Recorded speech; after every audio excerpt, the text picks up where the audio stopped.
All right, welcome. We're back again here, finally, with continuing Decision Games War in Europe, the second edition, I believe, about late 1990s it came out, and we're playing the Fall of France 1940 scenario, and we are starting the German third turn, third week of the battle. You got the situation up here. I did want to make another plug. I'm working my way through the audiobook of To Lose a Battle by Alistair Horn. Really good book, very detailed, 24 hours. But it's interesting what I'm hearing in the book kind of backs up the special rules that I saw for the scenario, to if you wanted to play historical. Hence only 7 turns to take Paris, force them to surrender, and form Vichy. So I just kind of review some of the special rules as the Germans get a pre-game initial move. So they move through the Ardennes, and listening to the book, yeah, the French GQG or GHG, I forgot what they were called, but Pétain, I think, was in charge.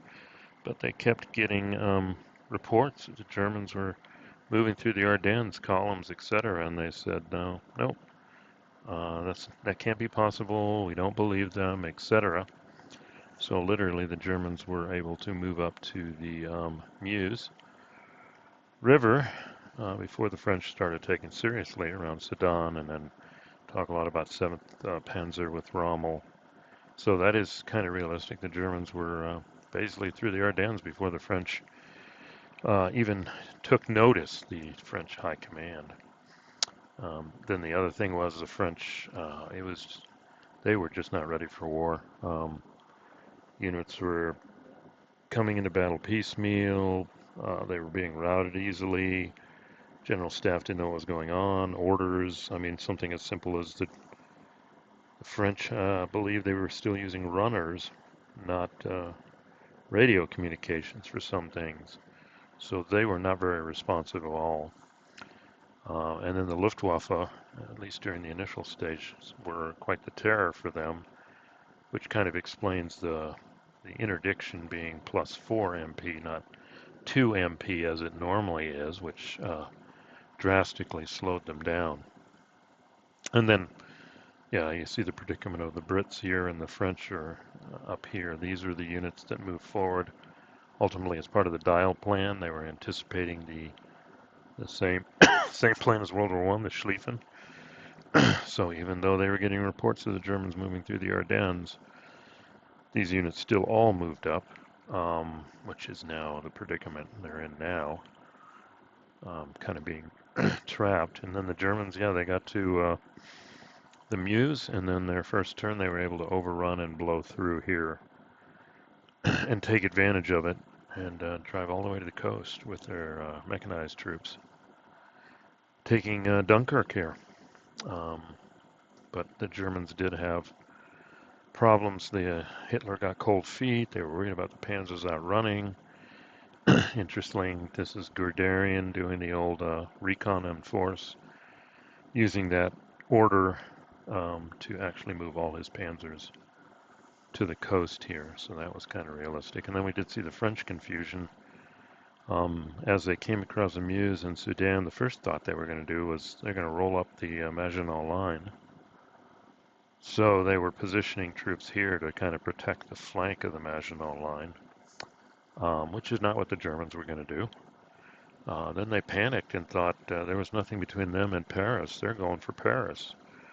That was an option, and I looked at it in the game, but there's just not, there's too much defense here, and infantry is way back here. It's going to take this turn to get the infantry up so they can properly do a frontal assault here, but only at the end did they realize, oh no, they're doing, I think it was called a Schickelschnitt. I don't know if I'm doing my German right there, but basically the Panzers, and you saw that in the last turn. We've driven down to the coast, kind of pinned the forces that move forward here, and started sealing things off here. So that brings us to the beginning of this turn. So again, I'd highly recommend this book in whatever form. It goes into detail, but it also now makes you want to pull out other games to explore this French battle at a lower level. I know I've got the John Tiller or War Game Design Studio France40 Panzer campaign series that can do it. I've got Combat Mission. There's a mod for Combat Mission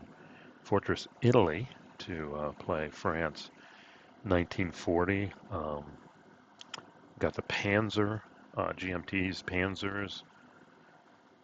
They've got the France version of that, so a bunch of stuff that's interesting. It's not like they were doomed to lose from the beginning. There were opportunities, as Alistair Horn mentions in the book. And it'd be interesting to come back and play this scenario without the special rules, although it wouldn't be historical because the French were in disarray. And Alistair Horn puts it forward that it was cumulative following World War I and their victory, then society over the next 2 decades decayed. So they weren't capable of the same esprit combat that they were back in 1914, 1918, which, based on how the battle plays out, sounds about right. So, but enough of that. Let's look. Here's our situation at the beginning of turn 3 for the Germans. And you do see the British concentrated here, trying to move towards Dunkirk. Potentially they can do an emergency evacuation here. These units are trying to fall back, seep through the holes, which, yeah, the German defenses here are not very, they're kind of strung out here. This one actually put this guy out of supply. That's why we were able to, the British were able to actually get a DR result, shockingly enough. And then they're starting to try and shift all these forces over here to get in front of Paris. And kind of as an afterthought, they said, maybe we should protect Paris's flank here. So they threw up some infantry divisions here, which was timely, to defend from the Germans potentially doing something here. So now we come to the German turn. Need to seal this off better. Don't let them escape. Reduce it. Get the infantry through and up to the front for the battle. And then the Panzers and the Panzer Grenadiers, the motorized troops, interesting options. Don't think they're strong enough to actually do a drive on Paris yet.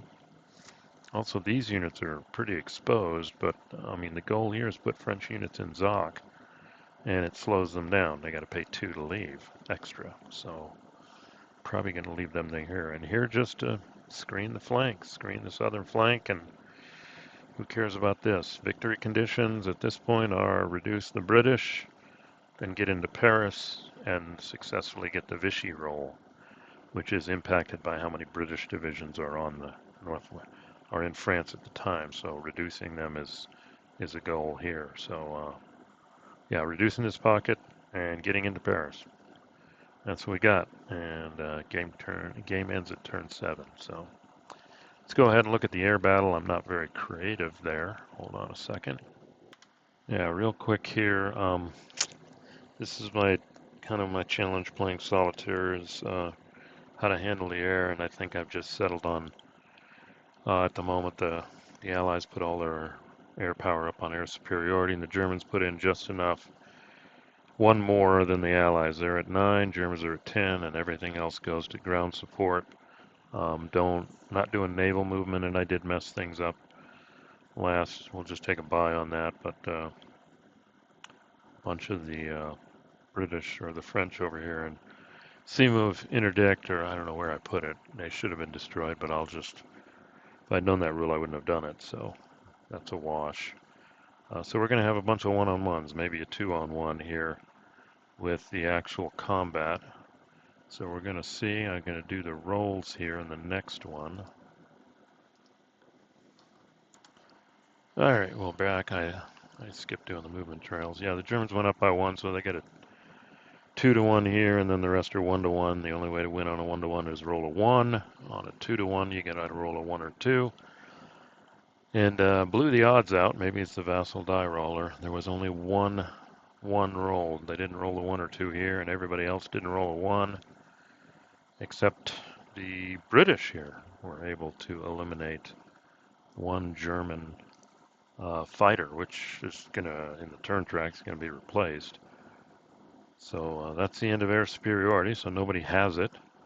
which means the German ground missions are good to go. So we'll move on into the, well, there's reinforcement and replacement. The Germans did do some replacements, we'll see, but then we'll move into the, we'll go ahead and go to the initial move now. All right, here we go. This is pretty busy here with the movement trails, but let's see what happens. Yeah, I didn't show you the replacement phase, but one of these 6.5s used to be a battle group. I just used it. You're going to have 6 replacement points to use 1, and the Germans are at 4 now, so that's all they can do. So they do have these units here, and I'm considering, I purposely concentrated 3 and 3 because I think they can be regrouped into a single infantry division. I don't think I'll generate enough, the Germans won't generate enough infantry replacement points to even get to the point that these can be brought back to full strength. So let's look at the move here. We can go ahead and zoom in a little and we'll see the German strategy. Obviously here it's to seal this in and do some attacks here. We'll see it in the next time, but the prime for kind of reducing are this guy. These 2 divisions, they'll take 2 combats because they'll go to a battle group, and hopefully we can eliminate these 2 this turn. Maybe get lucky and eliminate these 2, and this guy's setting up to go away too, and then this guy. And the advantage, of course, this is out of supply, so he's defensive 1, defensive 2 here, defensive 5 having, and defensive 3. Yeah, and these are 1 and 2. And this is 8, so that's going to be kind of close. But again, we're working, and I had to pull off some Panzer divisions to properly, on the mech move they can probably come back, but that's all I've got over on this side of the pocket to kind of seal them in and trying to reduce them. So don't necessarily like doing that. It would have been nice if the infantry was here, but we'll just use the mech forces as the anvil, and of course these infantry units potentially as the hammer. And the strategy here is get the infantry up, which you're seeing finally. They don't have enough movement points to move into zone of control this turn. But next turn they'll hit the Allied line. But shift to Panzers, well, except for these guys. Shift to Panzers to the north, concentrate here, and try and get across the Seine here. I think this is the Seine. No, that's the Seine. Let me see what. Obviously, I don't know my French rivers. That one doesn't have a name. Somme? Maybe. I don't know. But they're going to take a shot at crossing here, potentially, and getting behind the French and British lines.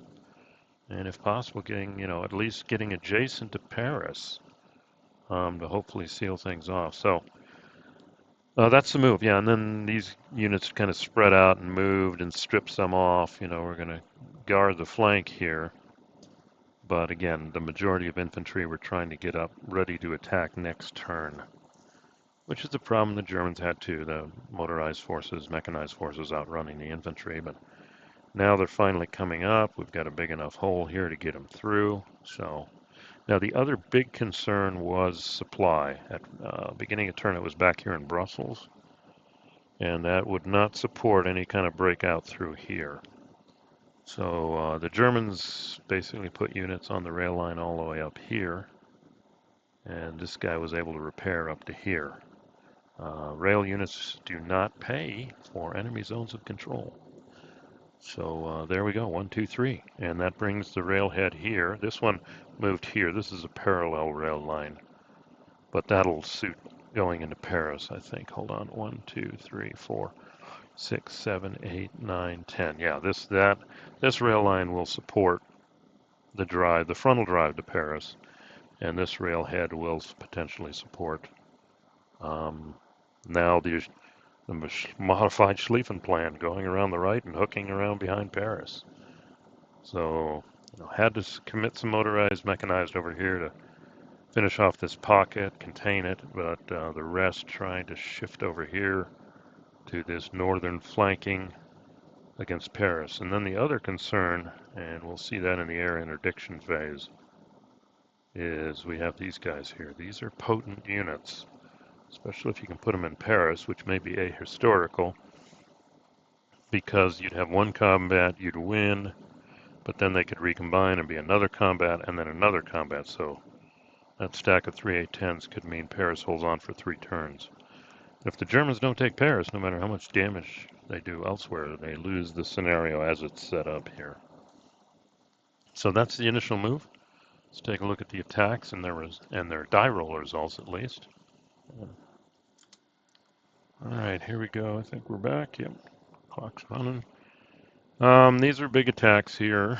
Here we had a 6-1 on 4. Let's pull up the charts table just so we can see the results. And we're on chart 1 for the Germans. The Allies are on chart 4. So, but even then, you don't see a DE until you get to 6-1.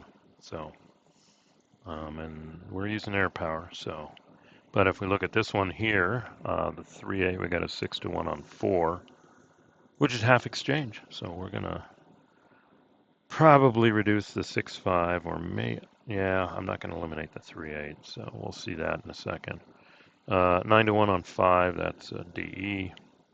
These were not good rolls here, but I think still 7-1 on 2 is an exchange. So the 2 Commonwealth units are reduced, and the Germans have to lose 16. So 3 of their infantry divisions are going to go to battle groups to get to that, to get to 18. And then this one over here was 9-1 on 2. And that's half exchange. Well, you know, they're going to have to lose 3 points, and it's unfortunate. It's 2 Panzer divisions and Panzer Grenadier, so this guy's going to have to be reduced. So they are inflicting some losses here. These 2 attacks are 12-1, so don't really need to roll for them, and didn't commit air power to them. And the big attack here, they got lucky. But it's 5-1. They're attacking across a river. So unfortunately, that's still a half exchange. Not a DE, only if they had 1 more odds up.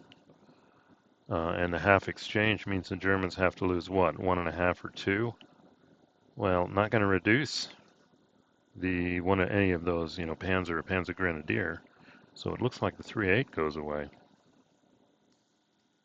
Which is unfortunate because I was kind of counting on these guys advancing, and then that would give them the ability to form a list, you know, 3 units and then touch Paris here. Now they're going to have 1 gone, and they're not going to be able to seal off Paris all the way. So not sure how critical that is, but I mean, we'll see. Let's go ahead and see the results. Okay, here we go with the results. And yeah, here are the reduced units. These guys have been reduced. The British units that were here are gone, and the infantry have moved in. The unit that was here is gone, but this Panzer Grenadier is a Kampf group now. So we'll see how that plays out. So right now, main concentrations, we still got 6 British divisions. 2 of them are battle groups. And 3 French, well, 2 and a motorized that still have to be reduced, but the pocket's been reduced down now. But these will take a while. Again, you get a good result, they're all battle grouped, but then they combine, and then they're battle grouped, and then they're dead. So that's 3 turns. This reducing these guys can take 3 turns. This, no, because none of these units go into a battle group. This should go away next German turn. And let's see, you see over here, it's the big one that came across. Yeah, I could have moved him. No, I couldn't. I can only advance with 2 because supply is determined at the beginning of the movement phase. If I had had this guy come across, these zones of control would have cut supply, and they would have had half movement. So this guy had to stay behind. If the Panzer Brigade had not been eliminated, could have left him behind, and then had 3 units across the river, and then they could have probably gone here, here, and here, with the Panzer Brigade crossing and then these guys shifting. So we're going to see that in a second. No combats here. A little concerned. It's quiet.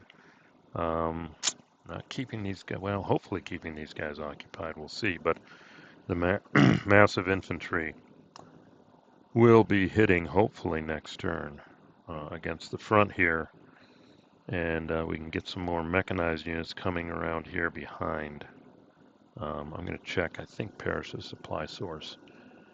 So even if I surround Paris, units will still be in supply. Can't take advantage of that, but we'll see. So let's go ahead and watch the Germans prosecute this and do a little rearranging here. Get some more units shifted over here in the mech move. All right. Yep, here's the mech move. I'd correct this in the next. This is too far. It's all the Brits have to do is move this guy back one, and he's out of supply. So I'm going to correct this. You'll see in the air interdiction phase. Save that he's going to actually come back here. So the dream of getting next to Paris isn't going to happen. But you do see the mech forces are shifted over here, as many as we can, to hopefully support this hole. They're going to have to broaden it. But these guys are still tied up over here. And these guys can always move one hex, so basically I had to move this guy here and then this guy here to cover. Don't want the French coming here. This is an important railhead. Don't want to take the risk of the French cutting the railhead here because that's what's supporting 1, 2, 5, 6, 7, 8. You know, that's getting my supply here around. So I got to keep that in place. So that's the mech move. These guys are all pretty much stuck here. And you do see the shifting. So let's go ahead and end that with the air interdiction phase. And we're actually going to start things out down here in Brittany because these are significant reinforcements. And so, you know, I'm able to, the 12 hexes away from the furthest supply, and I just said this guy, I mean, I could move him further down the rail, it doesn't matter. But basically covering both rail lines, hopefully stopping him. It's 10 to embark. And then by the time they get to here or here, it's 40. So even if they go 10 more, they're still stuck in the rail cars.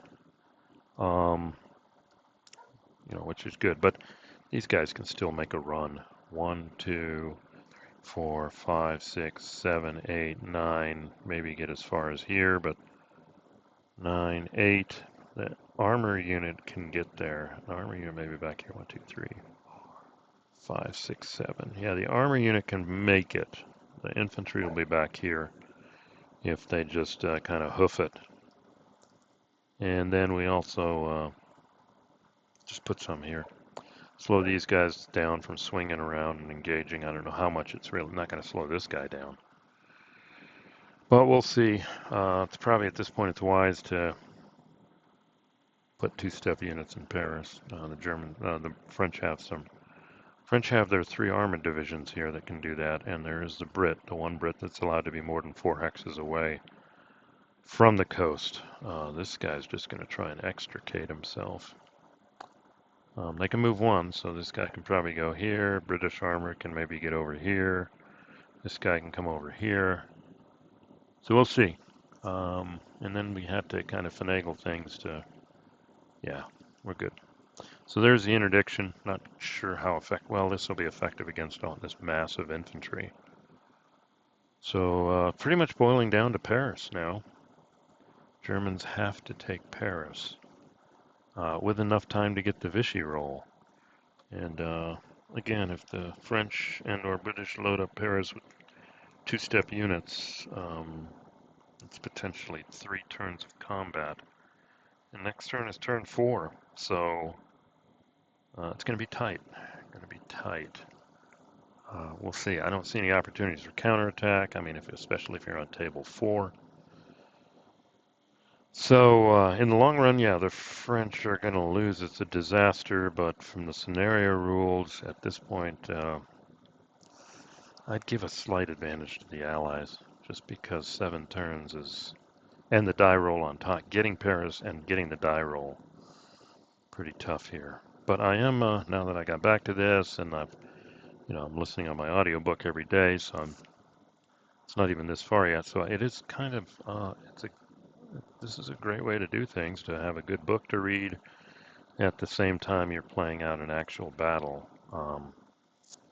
And this War in Europe system is intriguing. I haven't played with the strategic yet. Production, got naval, more in depth, the U-boat war, strategic. I mean, unlike the other scaled war in Europe, so I'm thinking Axis Ultimate Edition, etc. A lot of those are, even the classic Third Reich, they're down at they're at core level, I think at least. So I like the operational level here, and it'll be intriguing to see the full strategic level.